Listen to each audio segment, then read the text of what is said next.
I just realized I forgot my microphone inside. I will be right back.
Alright, sorry guys, I am back. I don't even know where my microphone is, so I'm hoping that you can hear me. Maybe I'll just go and get my computer quickly again just to make sure that I can actually hear myself. I will be right back again.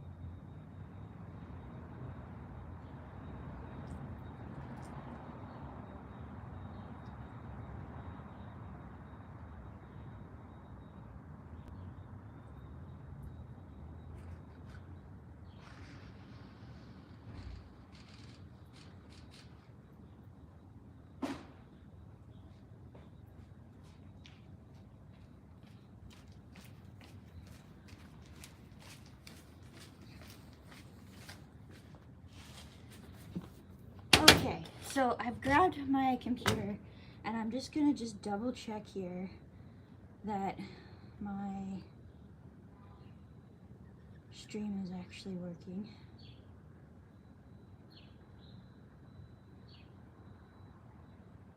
Channel. Okay, just testing this out. I will mark this also. Oh, this...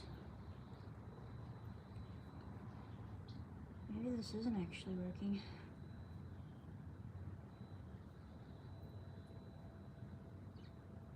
Huh, my sound isn't working. Well, that's really strange.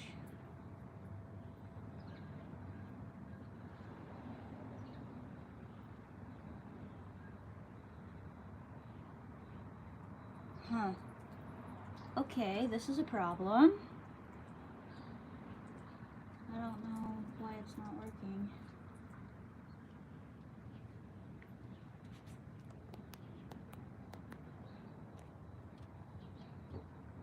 Huh. Maybe is it because my headphones are plugged in? That could be why. Let's see here. Bluetooth off. Okay, it is actually working. Sorry about the technical issues here. I just had my headphones still connected. Alright, so let's just... Alright, I apologize. And okay, it is actually working. Sorry about the technical issues here. I just had my headphones still connected. Okay, I am just gonna... So let's just... Alright, I apologize. I am actually just gonna keep this going as well so that I can see the comments a little bit better, because it is actually way easier to see the comments outside via the computer than it is anywhere else. So I'm just gonna do it that way.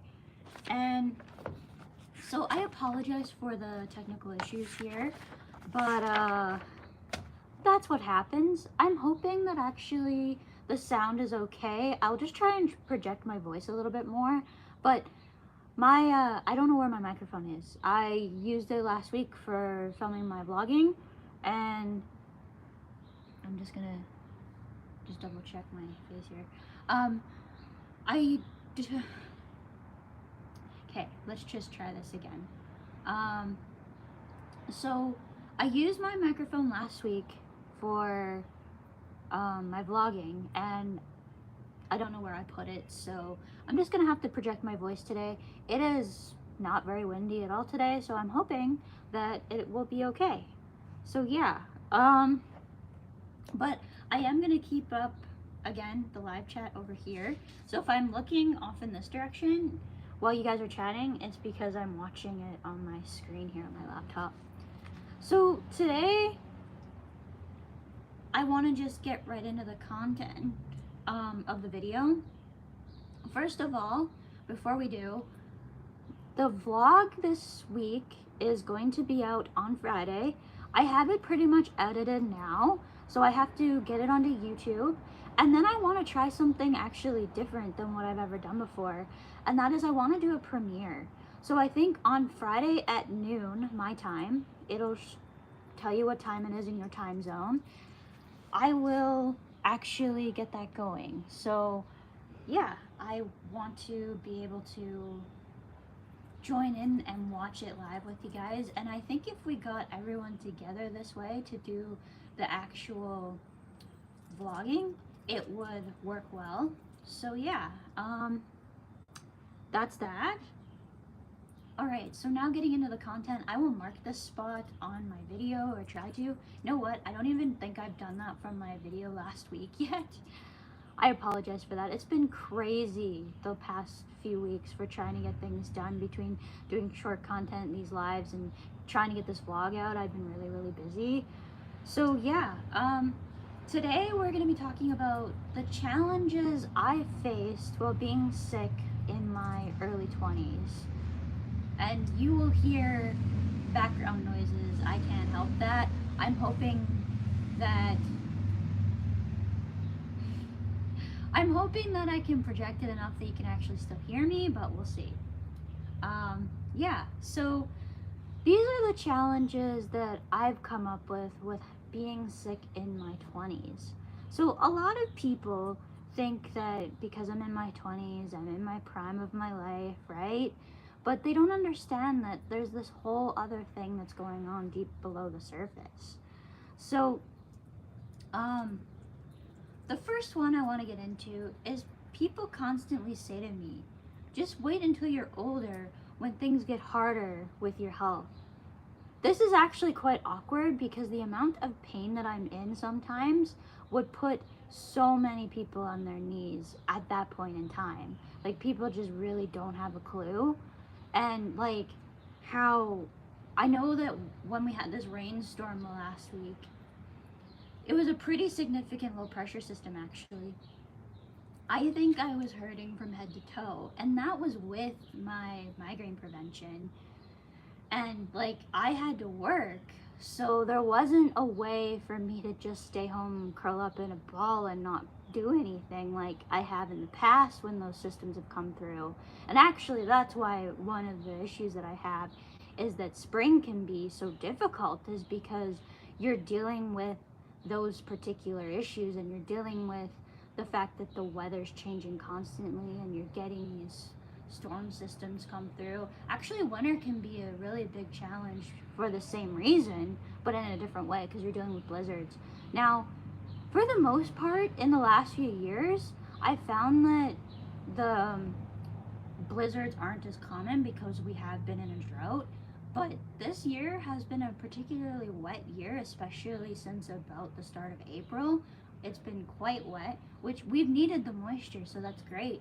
But it's not so great for those of us with underlying conditions where you have something that flares up when the weather changes the way it does. So yeah, this not understanding of pain is one of the things that is quite challenging to communicate to people. And most of the time when I'm in this type of style of communication, I'm just not in a place where I can talk about things openly. It's not fair to the situation. But, you know, if I am in a situation where I can actually speak about it, it's a really good opportunity to teach people about what it's like living with an underlying medical condition that you can't openly see. And I've actually had some people in have some really good curiosity about it and ask a lot of questions, which is fantastic. And when it comes to the situation with me, I'd actually rather you ask questions and try to understand the situation rather than just assuming. Because, like I said, I tend to cover up a lot of things when I'm going through these particularly rough times. It's easier for me to do than it is to try and go through the issues that are right in front of us. And I know that it's hard when you're not really in a position to understand because you don't have it yourself. It's not going to be something that's easy to understand yourself. And you know, I've talked about this in the past, but there's an issue of compassion versus empathy here too. So you never will feel my pain as if it's your own. Like, you'll never understand the depth of the pain unless you end up having migraines yourself or IIH yourself. However, what you can do is ask questions, try to understand the situation as best you can, and that will help. So, yeah, you know, it's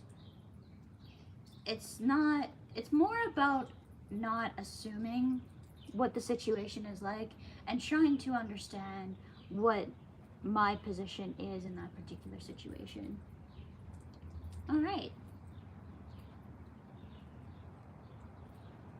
Stream looks really, really good so far, so I'm really happy about that. It actually is a not bad lighting in this corner considering. I am leaning over a bit though, but that's just because I have the phone tilted a little awkwardly. So getting into another one here, people don't believe you when you tell them it's permanent and chronic. So often when you get sick when you're younger, unless it's a really serious situation, you know, there is often an endpoint. So like you get an infection, you get, you know, some type of, you know, kind of more acute condition where they can fix it. But there are some times when you're young, like with autoimmune diseases, like, you know, all the different types of autoimmune diseases. If I start a list, I don't want to leave anyone out, so I basically just don't want to get into that.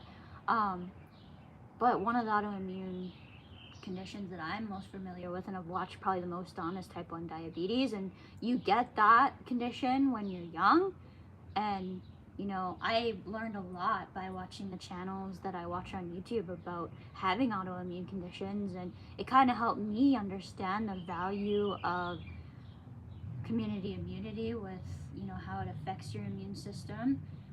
And I believe that psoriasis is technically an autoimmune condition. I actually also have psoriasis, so you guys might notice here, if I go up far enough here, right there, I have it on this one spot on my body, and I also have it in my head. I've had it for quite a while in my head. So, you know, that's stuff that you have to continually work on and all of that in order to make it so that you can live with it. Now, so there's a big difference between type 1 diabetes and psoriasis, because it's not like I'm having to give myself daily injections or something like that. Like, just to survive, like, that's, you're not given a choice. You have to take your insulin or you don't live. You can't get energy if you don't have insulin. So, you know, it's a different situation depending on the diagnosis that you have. Now with IIH and migraines, you know, you can get to a point where you're treating when you have one. You can get to a point where you're able to prevent a lot of them, like I am now with Aimovig. But there's going to be situations that come up that no matter what you do, even in when you do everything right, you're not going to you're going to be dealing with that condition because the prime, basically, the situation that you're in has become to the level where you just can't prevent it anymore. So example of that was obviously when I was dealing with the rainstorm last week, the conditions just became to the point where I was in pain. There was nothing I could do. I did end up taking pain medication, but there's a lot of things with migraines that are more than pain. So I often feel a puffiness in my face with migraines. I haven't talked about this a lot.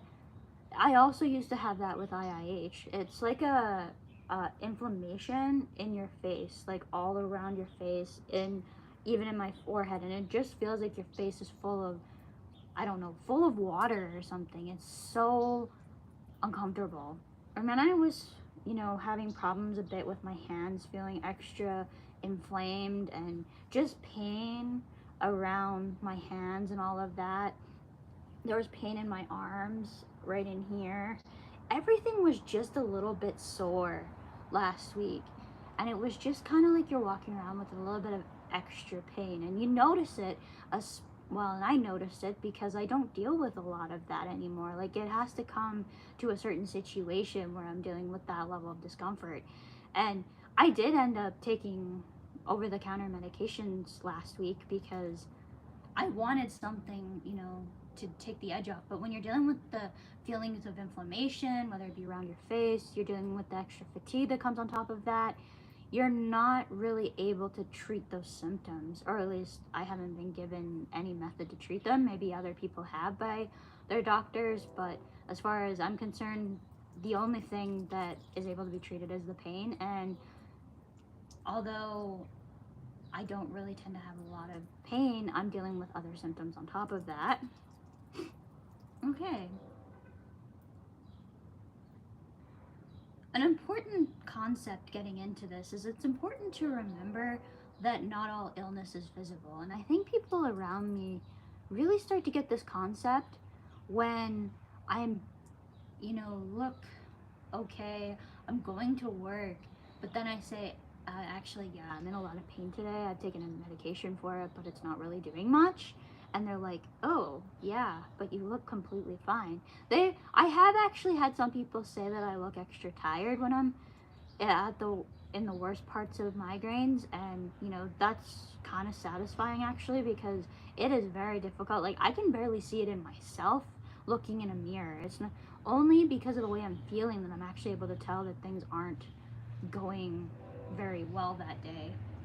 You can tell by the way it feels, the way time's moving and the way you feel overall is just a better indication than how you look.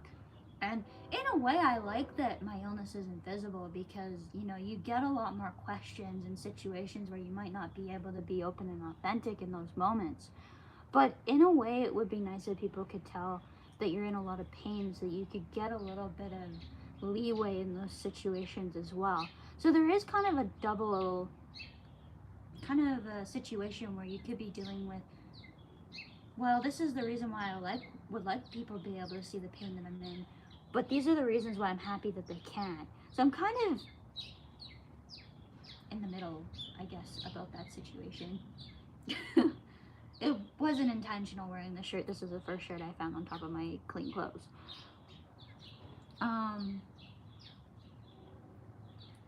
So kind of getting away from the instances of talking about pain, I want to get into talking about, being sick in your 20s and often pursuing post-secondary education at this time.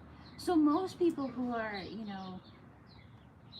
in their 20s who get a diagnosis of IIH are probably likely in the age group where they're most likely to be attending post-secondary education. That's the situation that I was in.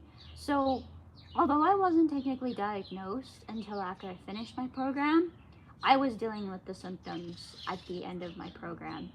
And if it wasn't for some very serious determination, I likely probably wouldn't have finished my degree. I don't even know if I would have went back at this point. I know I've talked about that, and I really don't want to get into that anymore because important point is that I finished my program. And when I bring this topic up to people, I actually um,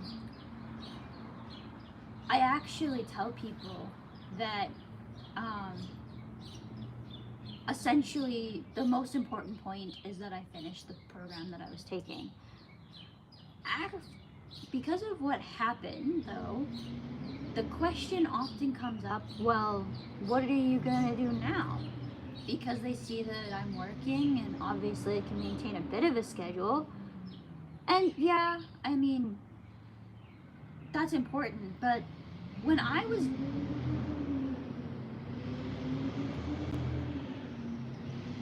I just gotta wait for the sound here. When I was at the worst in my program, or when I was at the worst and I was at the end of my program, because of the amount of effort I was having to put into, I had to really fight for the place I got to. So that last semester was really, really difficult, and because it was difficult and because of the routine I had to maintain, I had major student burnout by the time I got to it. Now, I haven't actually talked about this a lot, but I think that burnout might have happened no matter what. I think it might have been an issue no matter what, because I was just not happy with the constant start a class, study, do assignments, prepare for midterm, write midterm, study again, do assignments, and, you know, prepare for finals. Like, that was kind of what university was like. And I kind of learned in a different style than that. And it's through my video editing journey that I've kind of discovered the best way for me to learn is to just do something and kind of work out the kinks as you go, kind of thing. And that's just not the way university teaches you. Like, in biochemistry, you're memorizing a lot of basically trivia type material. So, you know, it's material that you're gonna be basically tested on. And what's nice about fourth year is that you not only have to learn these in-depth concepts, but you have to learn it to the point where you can apply it to something that you haven't seen in a situation before, which is the part I liked. The part where I didn't like was memorizing the absolutely minute details of something that seemed so insignificant that you had to answer on a multiple choice question. Now, that didn't actually happen a lot in my particular classes. Like, the actual biochemistry classes didn't actually happen that often because we had written exams. But for other classes like physiology, where there's a bigger program because a lot more people take it, it was memorizing the most obscure facts to be able to answer it on a test. And be able to do it so that not only you're given a direct option, but you might have to say all of the above, none of the above, combination of 2 or 3 different options. And so it wasn't the easiest of exams to take. And I'm not the greatest at exam taking to begin with. Like, I get very stressed out. I put a lot of pressure on myself, which also contributed to the burnout too. But the point I'm trying to make here is this burnout was the reason why I struggled as much as I did with the actual end of my program, and why I have no desire to go back and do any more education, because I don't want to do that futile cycle of memorizing facts for a test to pass and get credits. I just feel like there's so much more to learning than that, and it's just such a small part of learning. And what I like to do is be able to problem solve. I think it's really important to be able to apply new concepts to a new situation. I think it's really important that you not only understand the material that you're learning, but can apply it as well. So I like that a lot better. And that's actually one of the reasons why I like certain types of questions on exams. Like, you had to not only understand the material, but know it well enough on how to apply it. So that is something that I do want to emphasize, so that if, any of my professors are ever watching this, it's not you, it's the system. Like, it really truly is a broken system in a way, in the way we learn in post-secondary education. Now, some people might like this because if you're really, really good at memorizing, you can easily do well. But if you're not so good at, memorizing and then applying those concepts, you might not do as well. So I can see where there'd be kind of give and take there. But when you're applying those concepts in the real world, you not only have to understand, but be able to ask questions as well and think of different things that you haven't thought about before, which is where I get, a lot of entertainment, or I guess not so much entertainment, but a lot of enjoyment out of learning, definitely in that situation. So when people ask me, well, what are you going to do next? This question often leads to, well, not more school, because I have no interest in going back. And I think that's the biggest thing that I want to emphasize here. The system basically, you know, is just not one I want to participate in anymore. And another thing that people may find surprising, if you know the kind of work I do, which a lot of people probably do that are watching this, it might surprise you, but I'm actually quite happy. I feel like I'm kind of in the right place right now, and that's the most important thing. You know, is there a need to think about the future? Yeah, there is to a certain point, but I'm just overall very, very happy. And that's what I want to emphasize with this. I'm really, really happy. And, it's important to be stable and have a nice income and all of that, but I think happiness is ultimately the thing that I'm striving for. And yeah, so I think that's really important to mention. Um, so the last thing I want to get into today is about comparing myself to others my age. So this one is watching my peers and classmates meet major life goals while I'm trying to just survive the pain is a really difficult situation. Even where I am now, I still have many limitations. For example, managing and planning to accommodate for fatigue. So it's not like I can just go out on a whim and do something. It takes a lot of planning, and even with that planning, things can and often don't go to plan. So you can plan as much as you want. Sometimes with having a chronic illness, and your chronic illness would just go, no, you're not you're not able to do that today.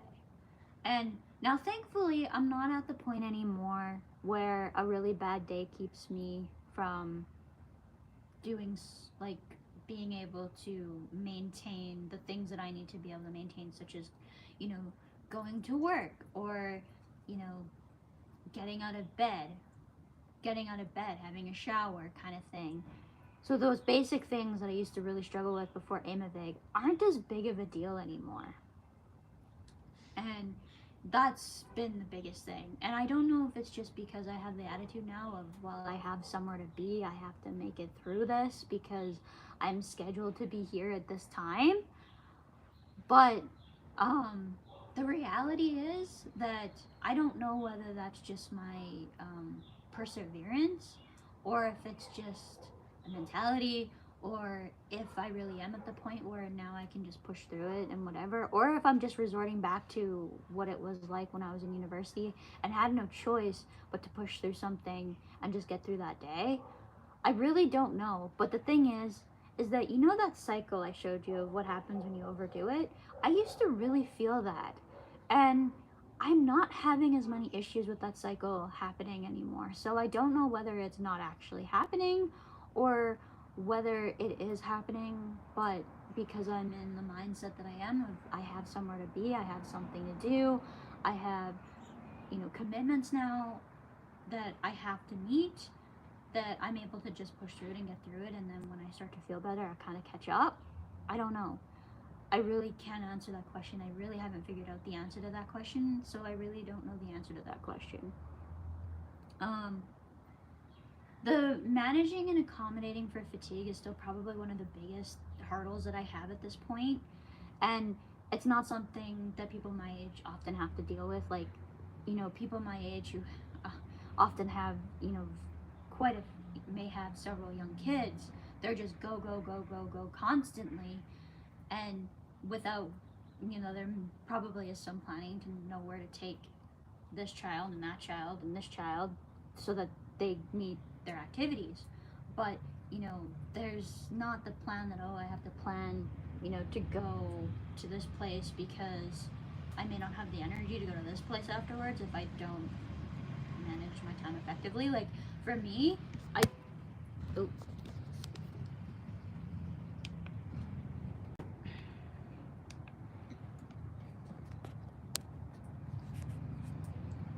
sorry, guys. I lost my gimbal again. I really need to get invested in this new gimbal. So, anyways, going back and forth, and many people my age don't probably have to accommodate for these things. Like, you just don't have to think about it. But the reality of the situation is that I do have to accommodate for the fatigue. The fatigue, the pain, you know, sometimes there's taking medication so you can get through a day. It's taking it one moment at a time. This is where living in the moment is really, really important, where the meditation has probably helped me the best. Not thinking about, oh, I have this many hours left to survive this particular day or this particular thing. It really is, you know, managing what you can so that, you know, you can best accommodate for the things you can't. And thankfully, I haven't had to miss any days of important events or anything since being on the Aimovig now for a while. But, you know, is it in the back of my mind? Yeah, it is. And it is something that I do think about. But I'm hoping that with continued perseverance that I won't have to actually have too many issues with that. So yeah, I don't know. I think that's probably good enough for today. Apologize again for that gimbal error. I have so many issues with this thing, you know, just not being in the proper place where it just decides it's gonna glitch out. I think it's because the phone is a little bit heavy. So this is a DJI Osmo 3, and I just don't think it's designed for the type of phone that I have. But anyways, yeah, I don't know. We'll see how this goes, I guess. And yeah, I don't really know what to say. I think that's it for this one. I didn't actually get any people in the live chat today, so, you know, come and join me. I know these are at terrible times, but I like to have this so that it is at the right time of day for me when I have the best chance of being the best I can. And I know that's really difficult and you likely aren't going to make it to a stream, but that's why I make these public after they've gone live. So yeah.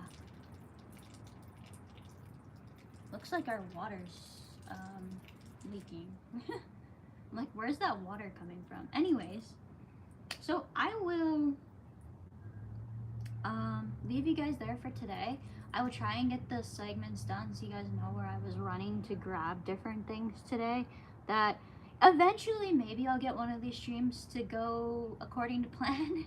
But all right, I think that's it for this one, guys. I will see you in the next one, and that's it for now. Bye, everyone.